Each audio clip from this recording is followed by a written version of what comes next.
ګران لیدونکو السلام علیکم. نن په افغانستان کې د ولسمشرۍ ټاکنې د 12 نمایندانو ترمنځ ترسره شوې. که څه هم امنیتي ځواکونو د امنیت ډاډ ورکړی و، خو د وسلوالو طالبانو تهدیدونو ځینې خلک ویرولي وو، خو بیا یې هم په لوړ تعداد سره په ټاکنو کې ګډون وکړ. نر او ښځې راووتل او دا پروسه یې تر ډېره کامیابه کړه. په رایه ورکوونکو کې له مایوبینو وړاندو او سپین ږیرو هېوادوالو نیولې تر ځوانانو او مشرانو شامل وو، چې د رایه ورکوونکو هر یو واکسي زرګونه کیسې بیانوي. د ټاکنو خپلواک کمیسیون مشره حوا علم نورستانۍ وایي چې د څارونکو ډلو راپورونه ښیي چې دا ټاکنې له تېرو 4 ټاکنو پاکې وې. امنیتي لوړپوړو چارواکو هم وویل چې د پام وړ لویه پیښه ونه شوه او امنیتي ځواکونو هر څه تر کنټرول لاندې نیولي وو. په هر حال ګڼې ستونزې هم موجودې وې چې دلته یادوري نه کوو او وروسته به جلا بحث پرې وکړو. راځو څو مهمو او جالبو ټکو ته. د ولسمشرۍ کاندید ګلبدین حکمتیار وویل چې رایې په داسې مهال وکاروله چې تذکرې سټیکر نه درلوده.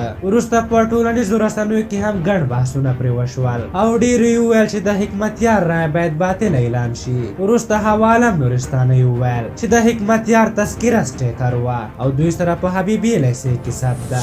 له ټاکنو تر پای ته رسېدو وروسته ګلبدین حکمتیار وویل چې شرموونکي او له درغلیو ډکې ټاکنې وشوې. بلخوا بل کاندید نورالله جلیلي چې مخکښ نه ښکاري او د لومړنیو راپورونو له مخې کومه خاصه رایه هم نه لري وایي ټاکنې پاکې وې. ډاکټر صاحب عبدالله بیا خپله ورک ده. خو غبرګ همایون له پرونه چیغې وهي چې د غني په ګټه صندوقونه ډک شول. رحمت الله نبیل هم شکایتونه لرل او ویلي دي چې ډېر زیات تقلب وشو، خو نورو کاندیدانو بیا لا تر اوسه څه نه دي ویلي. ولسمشر غني بیا د ټاکنو د ترسره کېدو او د خلکو د ګډون له کبله افغانانو ته مبارکي ورکړه او له کاندیدانو یې وغوښتل چې په پوره حوصلې سره خپل شکایتونه کمیسیون ته وسپاري. په هر حال د رایې ورکونې په وخت کې ځینې جالب کارونه هم شوي وو.